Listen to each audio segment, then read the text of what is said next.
right, I think we're live here. What's up, Canada? This is Etienne from Signatures, and I'm just checking in on you. How are you? Do you know what day it is? It's Monday, April 20th. Thank you to everyone who's joining us so far. I wanted to start our new show just by offering our sincere condolences to the victims of yesterday's violence in Portapique, Nova Scotia. You don't really have words for something that's so tragic and senseless, so all I can say right now is that our hearts go out to you. I also wanted to, on behalf of Signatures, thank each and every one of you that have reached out over the last couple of weeks. It's obviously a difficult time for everyone, and it feels good to hear from a lot of you, just even if you're checking in on us, sort of like what we're doing here today. We're really sad that we're missing out on our spring show this year. It's the highlight of our year. Being reunited with all of our maker friends, and having that community come together again, and to have that sort of taken away from us this spring is difficult. But I'm seeing a lot of Canadian makers out there sort of rallying for one another and coming together to support each other, and really that's what makes this community so amazing. We always like to call this community our family, and our family's going to come back stronger than ever, I think, from this. So yeah, just stay strong, people. We're thinking of you, and thanks again for reaching out to us. So let's get this thing started here. We have a special guest today, two special guests actually. We have Shpriken and Pixie from ShprixieLand. So you'll have to forgive me because this is the first time that I'm doing this. So I'm going to see if we can have them join us live. Stay tuned. Here we go. All right, the request has been sent. Hey. Hey. Hello. Hey, well done on the pronunciation of ShprixieLand. It's a mouthful. It's a mouthful. Can we start by maybe talking about how you guys landed on that name? Like, what's the origin of the name?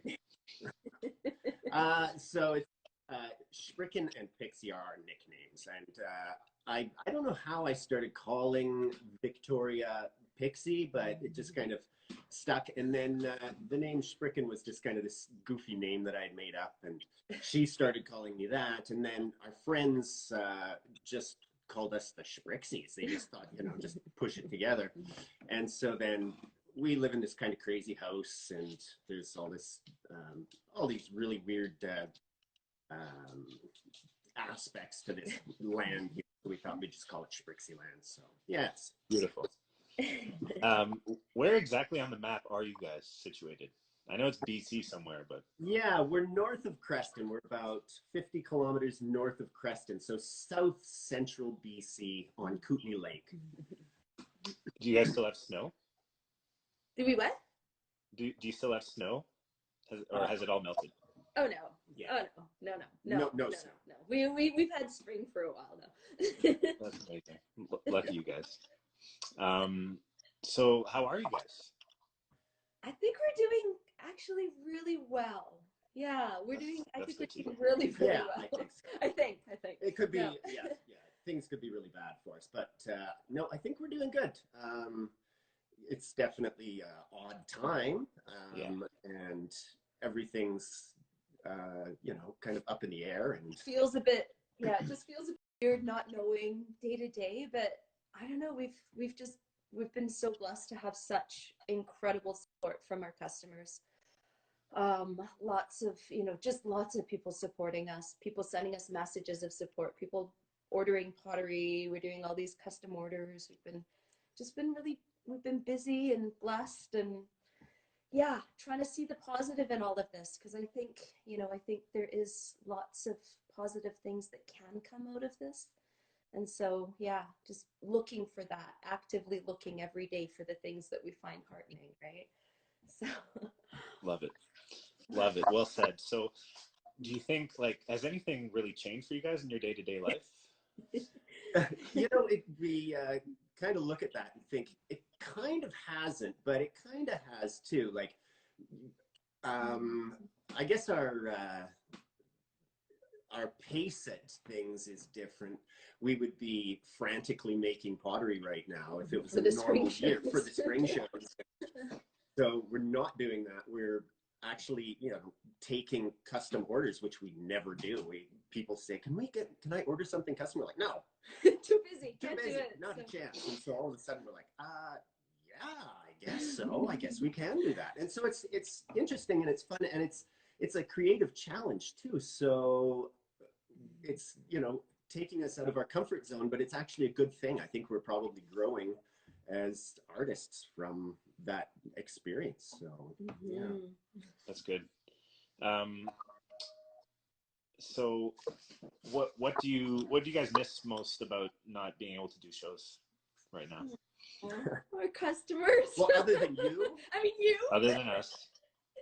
It's totally you. Other than seeing our big yellow sweaters. Yeah. No, the yellow sweaters, we really miss that. I mean, you guys are awesome. Signatures is an amazing company. We feel so blessed that we've had so many awesome years and felt so supported by you guys. And I know, just chatting with other artisans that we're signed up for multiple spring shows, not just with Signatures, oh my God. But just hearing how you guys reacted to this whole thing and, the fact that everyone just felt really supported by Signatures as a company, and that's really freaking cool. It is a family, and that's so we do miss that, and we miss our customers, and maybe him is more of a stretch because he's such an introvert, but yeah, I certainly miss being with our artisan friends, the people that we only get to see a couple times a year, but they're like really.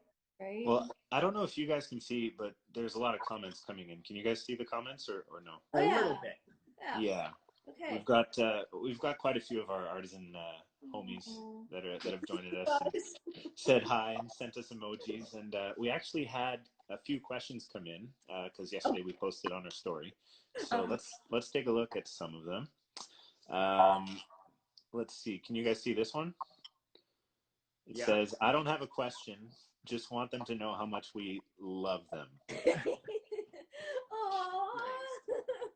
Okay, mystery person, that's really sweet.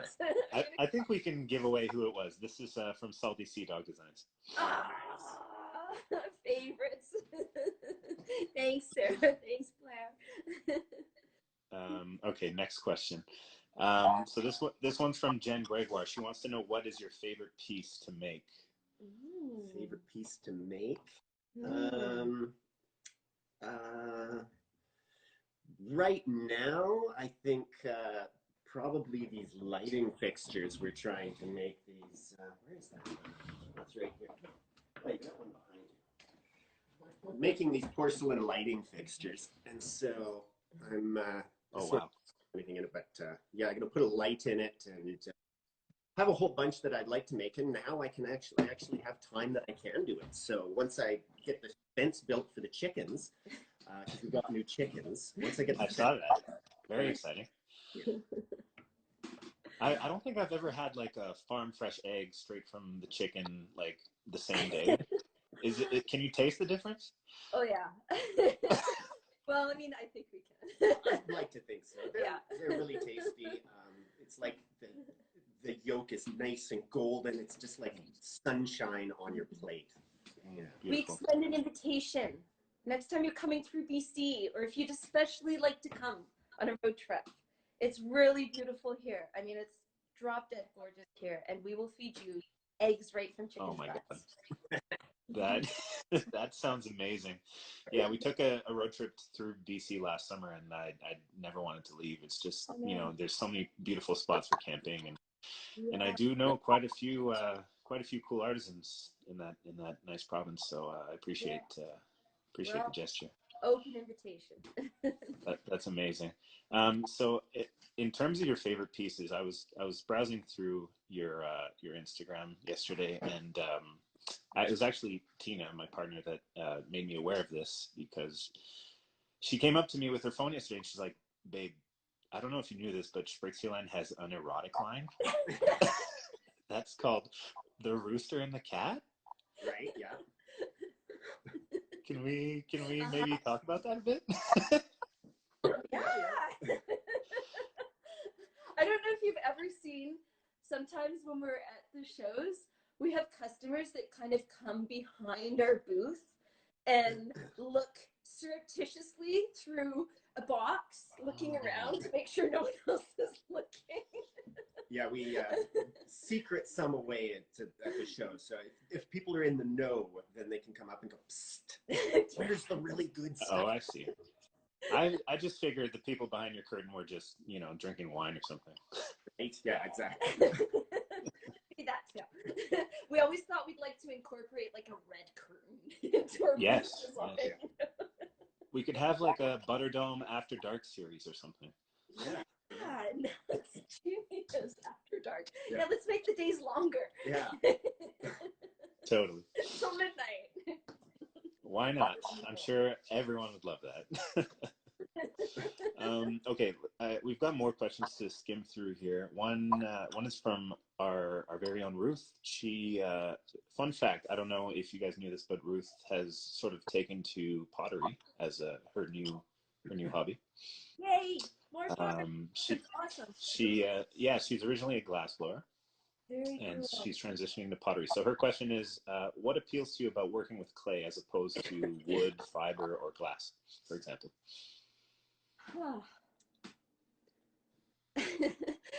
I want to say the fact that you can do so much with clay, but honestly, I think you can do so much with any medium. It's, yeah, I don't know what, I guess, yeah, anything that I say, I don't know. I when I think about it, I think, oh yeah, you could actually say that about woodworking, but Right. I don't know. The plasticity of it, I don't know. The moldability of it, like wood, I guess it's kind of like that, but it's reductive, I guess, because you would cut at it and take away to shape it. Whereas, yeah, I don't know. It's hard to say. I like to. I work with slab building. I was a sheet metal worker when I was in my last life, and so I roll everything into slabs and can kind of build things in that way, like making them flat and cutting shapes out, sticking them together. So it kind of relates back to my trade. But you can do that with like sheet metal, I guess. Right. Yeah. I mean, yeah, it feels really endless. Like we have books of lists and lists and lists and lists of different ideas of, different things we want to try making, different techniques we want to make. There's so much involved. You can go as deep or as shallow as you want with clay. We get into glaze chemistry, mixing all the glazes, get really, really geeky. And we really like to geek out on things. Like we're kind of really dorky like that. Like, hey, okay, I want to do this. Let's read 2,000, articles about how to do this one thing, and it takes us 2 weeks to get to the point, that probably should have taken us a few hours. But you can ask us anything about it because we know all the background, all the history, how people did it, why they've done it. And so it's kind of cool to be able to do that as well as the making of beautiful things. Very cool. Do either of you have like a educational background in pottery, or is it all sort of self-taught?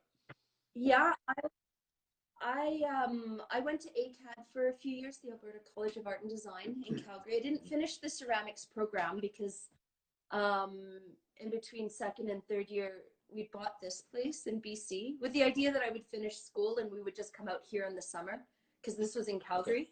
We lived in Calgary. And we realized very quickly that just wasn't going to happen. We owned a house in BC and forget school. I'm coming. Yeah. We're going to BC. And so, yeah, I left the program early, but basically came out here and yeah, geeked out and explored things by myself. That was like 20 years ago, I think. Wow. So, and then How long have you guys been doing shows? shows, I think we figured about 11 years. Yeah, I think so. Oh yeah. Yeah, the bigger show, the good shows, you know, the signature shows. I know the ones. I know the ones. You know the ones. Okay, enough shop talk. I'm really curious. What was the last like big wildlife mammal that you saw around your place? Yesterday, I actually went for a walk. We've been clearing some trees out to reduce the fire risk around the house. So I went for a walk just last night, and I saw 2 elk that were just probably like 30 feet away. So, and then, yeah, turned the corner, and then there was a wild turkey there that I almost tripped over. So, yeah, they're around. Haven't seen any bears yet. Not yet. People. That was my next question. Yeah. But yeah, I wish we saw more bears. Our bears are they're really respectful in our neighborhood. Like we have behind our house, there is 100 kilometers of wilderness. Like we walk out our back door and you can go for mountain ranges back there. So we're right on the edge of it. But yeah, they don't, you know, maybe we see them a bit more in the fall, but they're really respectful and they're not habituated to humans, and so you can, you know, clap your hands and scare them off. But they're just, yeah, I wish we saw more of them because they're pretty freaking cool. So They are so cool for sure. so cool. What are you guys finding yourselves doing when you're not at the wheel or not in the studio? Sort of your day-to-day fun stuff. Day-to-day fun stuff. When we moved out here 18, 19 years ago, we really got into homesteading. We kind of moved out here without much of a plan. Like we were really young and naive and kind of stupid, which is awesome because Love it. got this crazy property, not knowing any better, you know, not knowing how much work it would be and all of that. But we moved out here. We didn't really know how we were going to make money. You know, I had this lofty idea I would be a potter, but I wasn't there yet. I was still so new. So we did a lot of homesteading type things. You know, we planted a big garden. Everything was from scratch. We had the chickens and all of that. And then our business took off this last number of years, and, you know, which is amazing and we're super thankful for. But we let a lot of that stuff go. You know, we're like, well, our next door neighbor has chickens. Let's just buy eggs and let's do this and, you know, buy our vegetables, trade for vegetables. And so lately, you know, when this all hit, we realized, hey, you know, now might be a good time to kind of go back to that a little bit. And so that's, I think, what we're focusing more on. We've made our garden bigger, and yeah, the chickens are in our lives again, and we might maybe raise pigs again. We did that a few years ago. We might do that maybe next spring, and I don't know that. And yeah, and then always the clay. You know, people are like, well, what do you do other than that? I'm like, well, not that much. Like, we love what we do so much. We love, you know, when it's our birthdays and it's just the two of us hanging out, it's wine in the studio and we stay up all night and dance and we make stuff and we hang out with each other because, you know, we're lucky enough to be with our favorite person in the world. So it's, you know, we're pretty blessed. Yeah, you guys seem like your hashtag goals. Right? Yeah, thank God. I mean, can you imagine being stuck out in the middle of nowhere with someone that you're just like, oh, I don't know. Everything's kind of, you know. But... And now there's a pandemic, and you're not supposed to leave home, and I'm like, that's awesome. Like it being socially expected that you stay home and don't go see people. Now I don't have to feel guilty about it. I have a feeling you're not the only one that thinks that way. Right. Are you guys streaming anything good, like on Netflix? Not on Netflix. You know, we have a list. We have a massive list because normally this time of year we're not watching anything, right?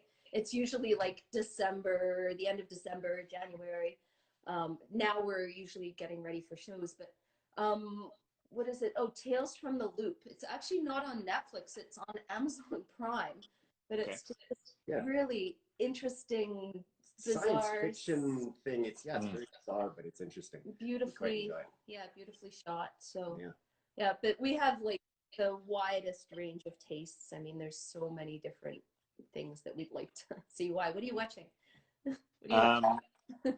Well, I did myself the favor of finally getting through The Office, because it's one of those like legendary shows that everyone can quote, but I haven't seen it front to back. So we finally, powered through it, and it for sure lived up to the hype. I don't know if you guys have ever seen it. Oh, good. We watched the British series. Yeah. When it first came out, and then we went, we'd watched 2 seasons, and then we watched one of the North American ones, and we're like, that was exactly the same plot, and it was, and we're like, and so we didn't actually go further than that, but we've heard so many good things that I think we might, it's been a long time too, so we could probably go back. We've got a few more questions that are rolling in, because we're on Instagram Live after all. So next question, this is a fun one. What were you guys like in high school? Oh, God. I had a really great mullet. No way. Yeah. And amazing. Super quiet, and didn't really have very many friends, and just kind of shuffled around and did my thing. And and then I don't know what happened. I shaved my head, and then the world got younger. Got the hair out of my eyes, and I was like, whoa, whole world out there. It's great. Yeah, high school was not the best days. Yeah. What a time. Yeah. Headbanger. Nice. More junior high actually than high school, but oh god, like heavy metal the whole thing. Yeah. Oh yeah. We all have a phase, right? Right? Shpriken, I don't know, like, are you growing out a corn beard, or how do you feel? I'm like on the 2-week cycle, I think, with this beard thing. It's just I'm just lazy. So. Oh, tell me about it.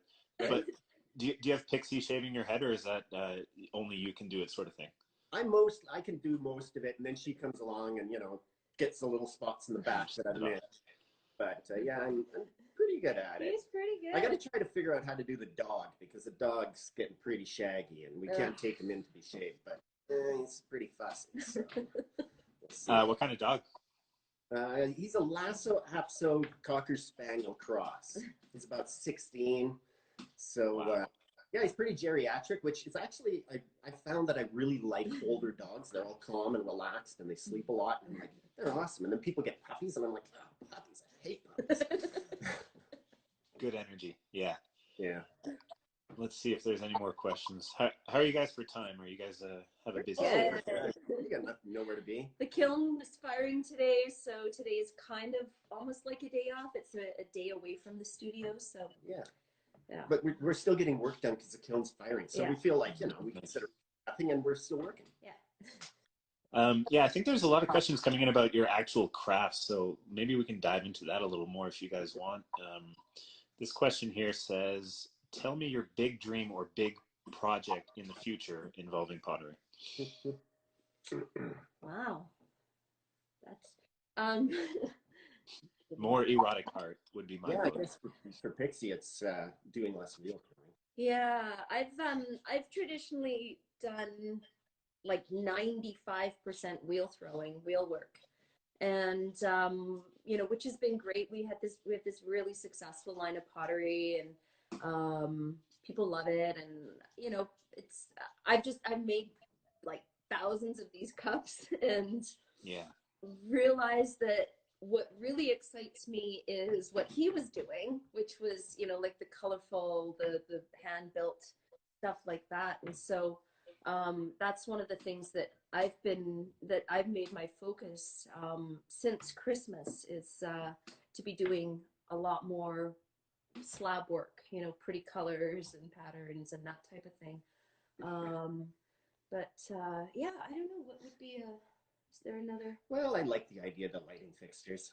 I like that translucent porcelain and playing with light coming through the clay. I think that's an exciting avenue to explore. So Yeah, I think it sort of like almost falls into your artistry, right? It's like a natural next step for you guys. I think so. Yeah. Yeah, he used to make when he first started working with me. Because what happened is I went to school. I was going to be a potter. We moved out here, and then he built me this incredible studio. There was this woodworking space that he renovated. And yeah, made a gorgeous studio for me and started hanging out with me because, we like to hang out together all the time. And so he started just making slab work and making sculptural work, doing like a lot of platonic solids, like making dodecahedron candle holders and these really crazy sculptural things. And they're really epic. I'm looking around and I can't see a single one to show you. Yeah, no, I don't think we have. But some of these things were massive, like massive, massive. And so, and fragile because we were using a technique called raku. So they're quite fragile when being done. But so, we sold quite a few of them, but it's a harder thing to sell. It's not something that you would take, 5 pieces to a show and sell. Like it just wasn't practical to do that. So, so then he started doing more of the functional stuff, and which is also really cool and still, satisfies that creative itch. But to be able to be going back to more sculptural things, I think there's a lot of joy and fun in that type of and thing. it's still functional. It's not just a pretty sculpture that takes up valuable real estate in your living room. It actually illuminates, and so it's got a function. Yeah. Very cool. Very cool. Are you guys ever open to like collaborating with other ceramic artists? How do you guys feel about that? Could be, I suppose it would depend on the project. I can't think of a situation where we have. Yeah. But if played with the idea a little bit, but yeah, depending on the project, it might be a fun idea. Yeah, Very I like cool. that idea. I actually really like it. So do I. Yeah. I'd love to see it. Yeah.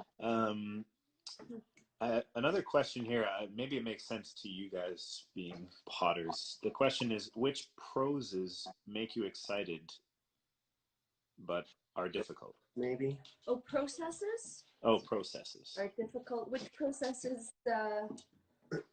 are excited, make us excited but are difficult? Which processes challenge you? Yeah, which processes challenge us?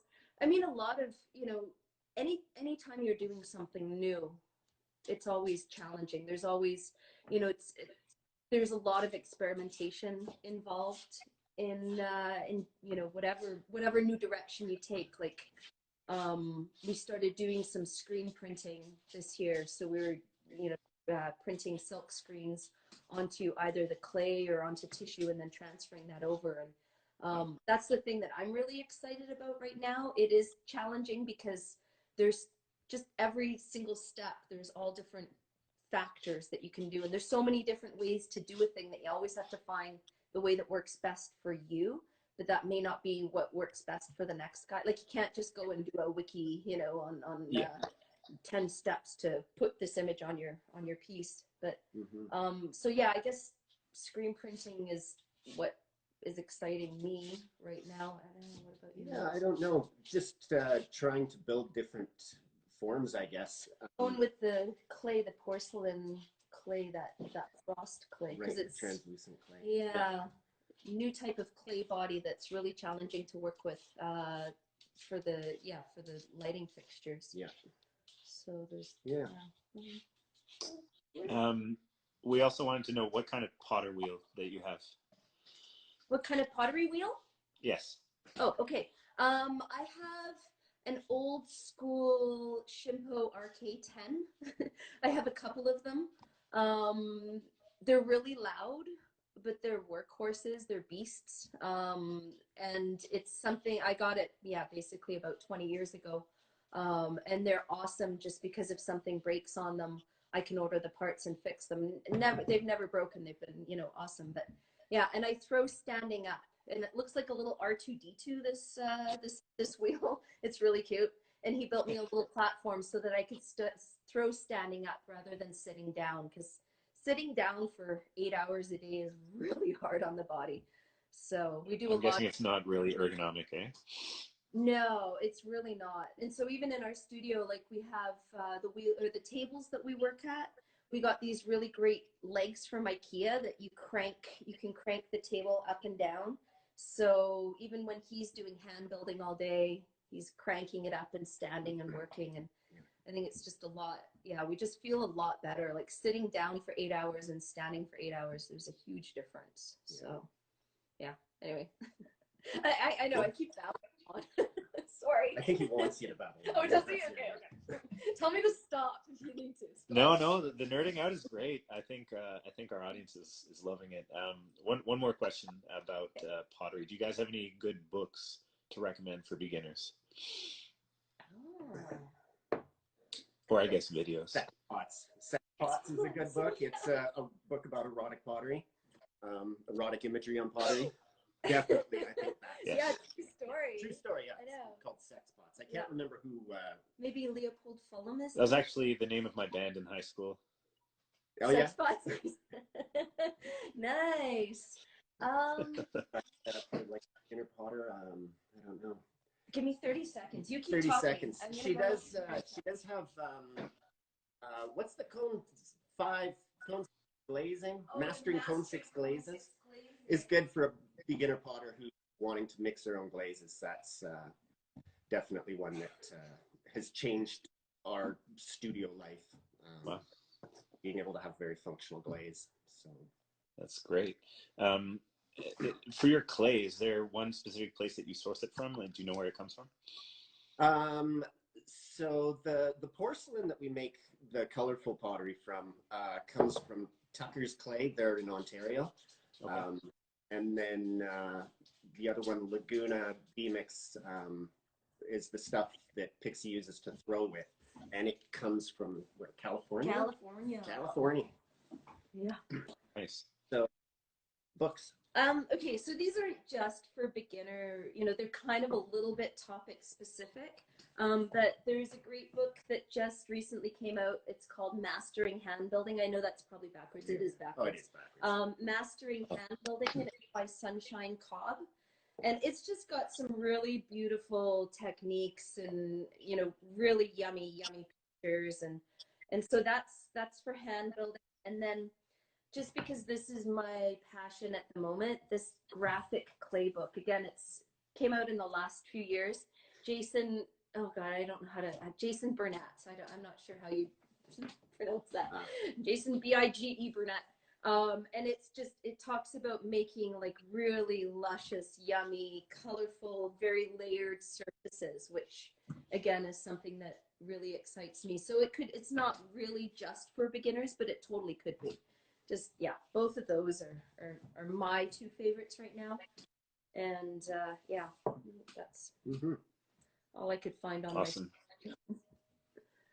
Well, appreciate you digging those up. Okay, so let's wrap this up. Maybe tell the good people out there where they can find your work, how they can support you. Right now, I guess ShprixieLand.com is our website. We have a Shopify store, and we try to update it once a month.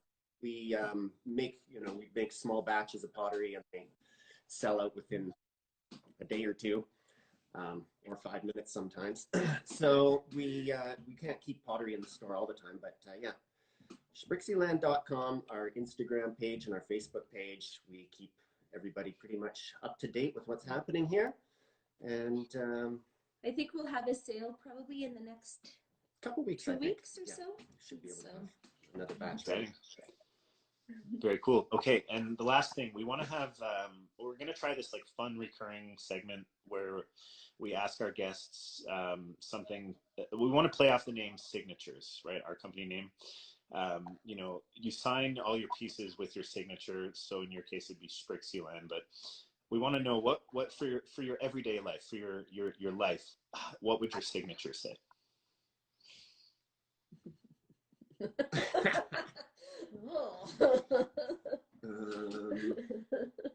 For our everyday life,